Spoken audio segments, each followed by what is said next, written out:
The role of a teacher at the moment is to ensure that the students are emotionally alert, that they're aware of what is happening in order for them to be able to be open to learn. G'day, and welcome to Wellbeing. I'm Jack Hodgins. Today we are discussing student wellbeing in schools. My guest today is teacher Maria Mendez from Southbank International School, Westminster, UK.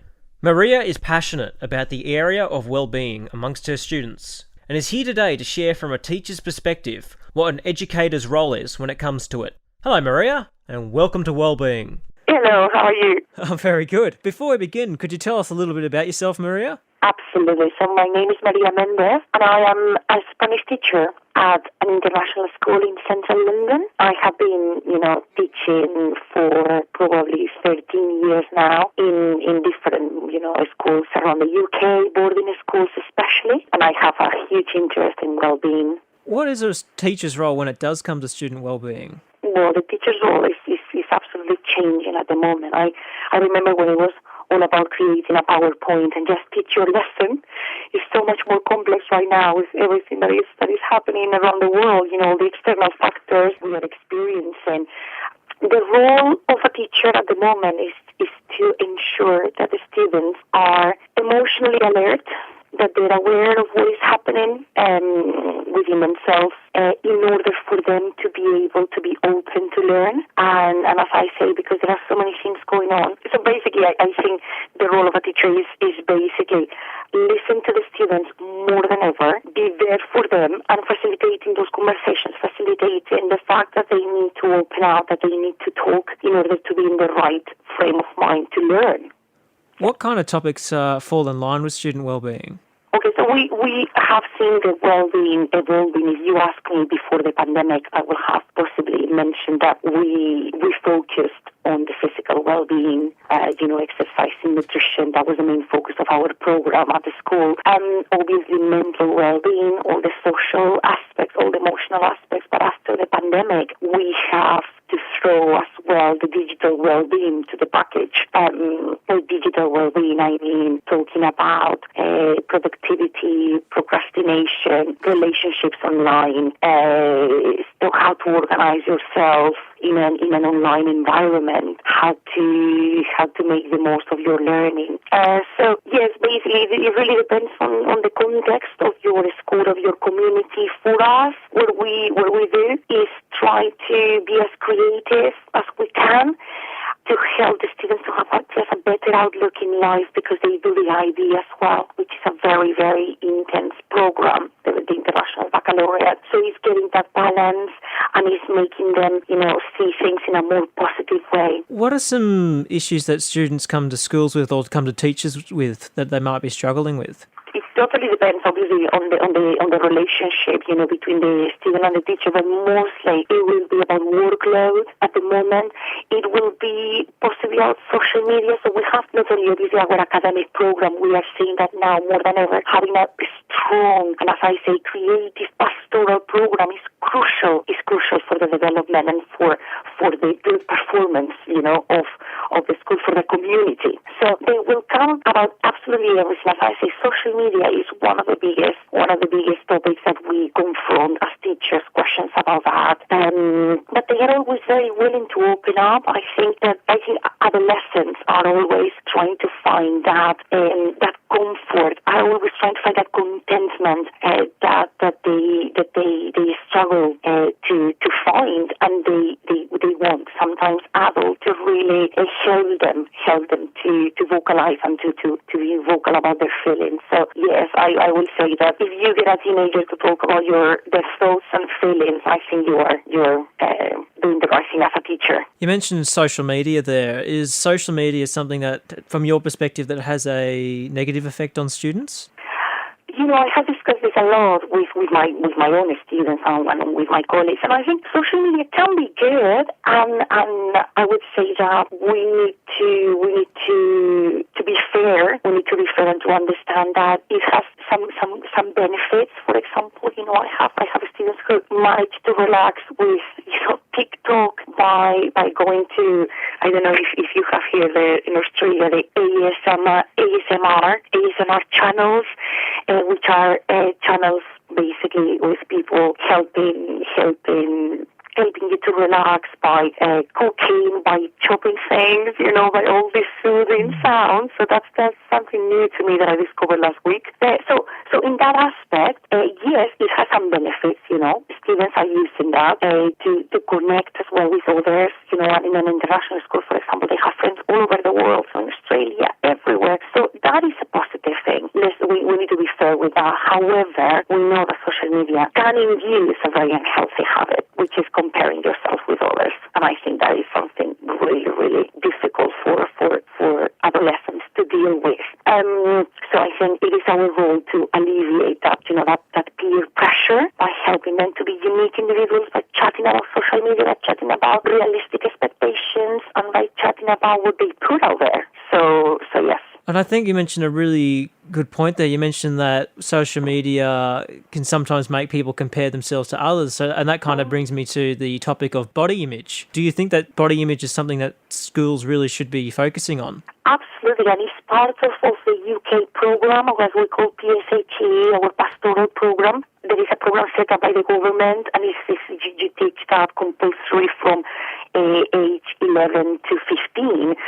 Body image is a huge one, and as you say, especially because of social media, because of all these unrealistic pressures that the students put on themselves, not only girls, boys as well. So we are seeing this topic evolving in many ways, and it's crucial to talk about this, what we use in order to open up the topic, because it's a very difficult one, and we see a lot of eating disorders as well, so you need to be very sensitive. We do a jar exercise. I don't know if you have heard of it. Nothing too complicated. You basically have a lovely jar, and the students will write anonymously some little pieces of paper where they will express their feelings, express their views anonymously, and then you discuss them as a group. And they seem to like that, to open up. It's crucial to talk. What are some signs that a student may be struggling? I mean, each student, as always, each student as each adult will have their own ways to express their struggles, to cope with their struggles. But usually, we have a system at the school where we note everything online, every single thing that we perceive on a student. For example, if it's got quieter, is not seeing friends, we see the student are being more isolated. We are seeing a rise, unfortunately, on panic attacks. That seems to be sadly something that is happening, anxiety issues. So yes, there are many ways to identify that a student is struggling. Some of them do have coping mechanisms. For some of them it's more difficult. But as I say, the most important thing is to ask, and you will be surprised if you start your lesson by asking, how are you feeling? Or if you ask a student at the end of the lesson, is everything okay? The things that they will tell you. So I was talking to my colleagues yesterday, please never underestimate, we were saying never underestimate the power of asking, how are you? Sometimes we forget, we are so focused on our lessons, how are you? And that seems to trigger a lot of discussions. Have you had any moments in your career where a student has come to you with a really, really confronting issue? Absolutely. Especially as I said, I worked for many years in boarding schools in the UK, and I have been a tutor in girls' houses, which involves me being there one evening and sometimes a weekend, one evening a week, and the weekend on duty, chatting to them, making sure that they are okay. So it's basically just being there to ensure that they feel they are at home. Really, they are doing what they are supposed to do, and they chat to you quite a lot. And I have here absolutely everything, all sorts of issues with parents, with family, with themselves. Sometimes really difficult issues where we have had, obviously, to have the safeguarding team intervening. Sometimes, the government services have to intervene. So what they go through is unbelievable. What a young person goes through is unbelievable. And you just have to be there and display, and do things that are helping them to open up and just to get it out. What do you think is more important, mental or physical health? They must go They must go together. I don't think if you don't have a good physical health, you're going to have a good mental health. So I think we need to make sure that the students see this as a combo, as the perfect combo, right? Obviously, mental well-being can be terribly debilitating in other ways, I would say more scary ways, because sometimes when students are confronted with mental health issues, it's very difficult for them to explain what is going on, and it can be terrifying. Whether on physical health, you normally can pinpoint where the issue is. But they go all together, and it is important to make sure that they spend quality time investing in both of them. I would say every day, every week, we always make that point. You're listening to Wellbeing, a nationally distributed radio show and podcast. My guest today is UK teacher Maria Mendez, where we're discussing student wellbeing in schools. Overall, how well are schools approaching student wellbeing? We are learning. That's what I say. That's what I will say. We are learning, and the last couple of years have been extremely challenging for all of us. And it's time, Jack, to rethink the way we approach well-being. It's time to sit, it's time to reflect, time to be bold. As I say, it's time to be creative about it. It's time to talk to the students, what do they need. I think we have seen a revival of this word that has become a bit of a buzzword, and I'm a bit sorry about that. When you say well-being, sometimes people just think of meditation or all these things, but there is so much more to it. We need to be real. We need to understand our context, understand our community, and talk to them what works for them as well, and introduce this in the curriculum, Jack. I'm a huge believer that you can have a very good pastoral program, as I said, where you do all these amazing things, but even they go to a lesson where a teacher doesn't encourage positive talk or doesn't listen to them, or doesn't ask, how are you, then we have a problem. It has to be a whole school approach, and there are ways to do that, and we are working towards trying to have a more comprehensive program of well-being within the school from 8:30 a.m. that we start until we leave. Why is it important that we have well-being support for students in place? Well, I can tell you, the more I teach, the more I realize, and the more I get experience, the more I see that not only students, their parents as well need support. They reach teachers to help, because we spend so much time with their kids. We know them so well. And the parents are desperate for ideas, desperate for us to help them in that capacity, to move forward, to become stronger individuals mentally, emotionally. And I just think that if they are not strongly, if they don't have, as I said, mechanisms to cope emotionally with the world around them, how are they going to learn? How are they going to be open to learn? So I think they go hand in hand. In the past, I realized that it was all about teaching our subject, more homework. Now we need to have more empathy. We need to be more understanding. It's crucial to maximize their learning, and especially to make them a bit more better prepared for the world that is out there. The world right now is not the world where I grew up. We talk about this. It's a much more complex place where there's much more competition, many more things going on. The schools have a huge responsibility to prepare the students for the future in every possible way. Do you feel like student well-being is something that's more widely discussed than, say, when you were at school? Absolutely, 100%. I don't think anybody, to be honest, or very few people were passionate about the topic of well-being on the students. You just presume that adolescents just grow up and evolve and develop, into adults very naturally. Now we have seen the impacts of, as we discuss, social media, we discuss the digital world, learning online. Let's just remember that it's the most formative years in their life.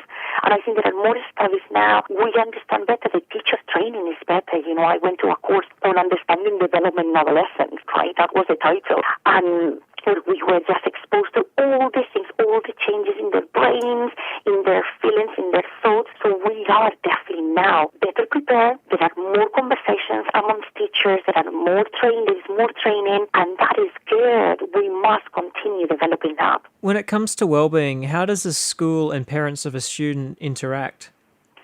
Yes, so parents are absolutely in love with the word well-being. as you can imagine, as a parent that I am myself, anything that involves your child to be well is something that you welcome, that you want to encourage. So I have parents constantly saying, please, Maria, take them to the park. Something as simple, we are in central London, so we don't have a playground, for example, but we have a lovely park nearby, a huge park. And take them to the park just for them to decompress. So they are really, really invested, really, really involved. I have seen a huge change, a huge shift on attitudes from parents and from students as well, but especially from parents. They are much more on board. They want that. They need that. They need the help from the teachers. They need that, as I say, helping developing that empathy, that understanding, that mental strength in their kids. Are exams something that bring on a lot of stress for students? Totally. And if you ask students these days, apart from, for example, social media, obviously exams will be there at the back of their minds. And yesterday I was having a lovely chat with my, let's say, upper seniors or my older students. And they say to me, it's their final day today. And they say, we wish someone at the beginning of our 2 years of diploma program, the final 2 years on the IB, had told us that we are not numbers, that not everything we do is a number, because that puts a lot of pressure on us. Like some teachers only talk about exams constantly. They never build a relationship. It's all about exam practice. So absolutely. And also if you look into the British system with the 11 plus exams, or sometimes prospective students have assessments at age 3 to get into a primary school, age 3. So I think we need to rethink the way we talk about exams. We need to rethink what is the impact, and there are a lot of studies now, the impact on their well-being, not only talking about exams, how we do exams, what is in the exams, all the rhetoric about the exams, but also what is in the exams. One initiative that we are doing in my school about exams at the moment is giving them more agency. So we are talking about agency impacting well-being, which means that we give them a choice on the exams. Obviously, the International Baccalaureate is a little bit more, open, is the nature of the program, but we give them different choices and questions that they can pick, and that has a huge impact. They feel responsible for it, and that seems to alleviate some pressure on, you need to know this, and that's all you need to know. So they have a bit more agency on that.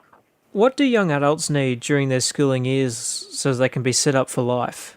I think the most important thing is confidence. I think being confident on themselves, and not be afraid of being unique individuals. I think we need more uniqueness, and especially in this world of social media where everybody's expected to have the same body or the same type of life or the same type of posts and pictures. We must ensure that they have a space to be unique, to be themselves. I think if by the end of their school years they have managed to feel happy in their own skin and happy with themselves, we will have made a good job. We'll have done a good job. I think that's the most important thing, to make sure that they are emotionally alert to interact with others and the world around them, I would say. How can schools foster good self-esteem within the students?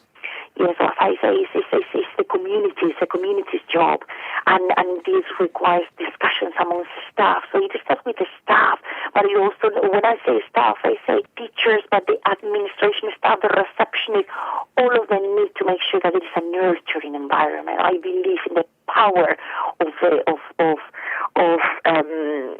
creating good communities by enforcing positive talk, but these little actions that every day that mean a lot to them. So is discussing things, is being there for them, is making them feel that they can talk no matter what. They can talk, and they are not going to be judged. So creating that open atmosphere of discussion is absolutely crucial for the school's success. You're listening to Wellbeing, a nationally distributed radio show and podcast. My guest today is UK teacher Maria Mendez, where we're discussing student wellbeing in schools. How much of a positive impact can a teacher have on a student's life? Huge. Absolutely. I want to believe that's huge. And as I say, I think the role of a teacher is more to be that listener, that ear that listens and is empathetic rather than that figure that is teaching a subject. I think more and more we are seeing the need for that. I think the more I teach, the more I realize that my job is something so much bigger than teaching Spanish. I am teaching really an outlook in life. I'm teaching an attitude in life. And as I said yesterday, I was having a lovely chat with my students who are leaving today. And they just say that all that positivity, all that openness to discussing is what they take with them. You know, they may not remember that specific Spanish lesson about, the climate change, but they will remember the way I conduct myself in the lesson, the way I listen to them, the way I made them feel. I made them feel listened. I made them feel that they were not alone in the world. And remember, we have, especially at the moment after being online for so long, where they didn't see their teachers and then they saw their teachers through a mask. You know, we were wearing a mask for a long time. And I think it's been really powerful. I think students and parents have realized how important teachers are in their lives, more than they ever thought. Do you have a memory from when you were at school of a teacher that made a really positive impact on you? So interesting, I have a lot of memories of teachers that didn't make a positive impact. But you have to learn from that. I think as a teacher, that has been very formative for me. Like, I don't want to do that. But positive, absolutely. I remember all those teachers who really, and it's going to sound really obvious and cheesy perhaps, but really believed in me, beyond my capacity of a student, really believed in the person I could become. And as I say, adolescence, what a difficult time of restlessness, of trying to find a space in the world within the group. And when you have a teacher who can see beyond that and can be understanding, and even if you just say, yeah, it's hard, right? That has a major impact that lasts for life. So yes, definitely. I remember the ones who were very positive about my work, and they believe that, wow, I think maybe in the future you will become a good writer, or you will thrive at doing this. Any positive reinforcement, I think, it stays with you forever. Would you say that one of the best things about being a teacher is being able to see the students grow within themselves and become better versions of themselves? Absolutely. That's our role. That's the most rewarding thing. It can be being a teacher. It can definitely be the most rewarding job in the world. That's how I see it. Precisely because of that. And you see the change in them. You see their struggles. You see how they overcome their struggles. And with your help, or without, but you just see them becoming, the future, and that is exciting to see the future citizens that are going to go out there in the world and do amazing things and change the world and make it to a better place. So absolutely, I always talk to them about that. You are the future, and that is that comes with a responsibility. You need to be the better version of yourself and the happiest versions of yourself, and spread the joy. That's my message to them, really. What is the best way in approaching talking to a young adult so you make sure that they feel heard and listened to? Well, there are courses about this, there are books about this, there are podcasts about this. How do we approach youngsters? How do we approach young people? I have learned from my mistakes. I can be rather chatty, and I can ask a question and then rather than waiting for them to answer, if I see them struggling, answer it myself, or, intervene a little bit too much. And experience has told me that sometimes repeating the question in a different way or rephrasing the question is a good thing. They think about it a bit more, and then they open up about it. So definitely rephrase questions, repeat what they have just said for reassurance, offer them some more reassurance, and then body language is important as well. Make them feel comfortable, make them feel listened. Don't make promises that you cannot hold, especially when you are at church. You cannot just say, I will keep this confidential, but just giving them that reassurance that they are very special to you at that very moment in time, and that you will try to help them as much as you can. What values and skills do you think a teacher needs to be able to support students in the best way? First of all, empathy. And it's something that, surprisingly, you will expect that a teacher has empathy. It comes naturally. Surprisingly, you will come across some teachers who say, the pastoral is not for me, I'm here to teach my subject. And I always say, I'm very sorry to say that you are teaching, from 11 to 18 years old. Maybe you should go and teach at university. And even so, I think that you need empathy. I think empathy is something that is underrated.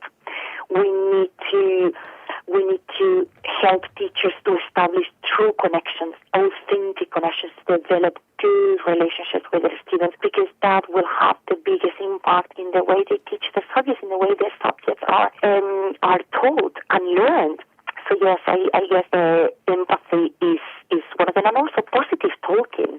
Some teachers seem to be a little bit scared of not talking about exams because maybe that's, they are not teaching well. Well, sometimes you need to sacrifice half an hour of a lesson for the sake of the happiness of your students, or to make them a little bit more relaxed or improving their well-being. Just sacrifice that half an hour and chat to them about their fears.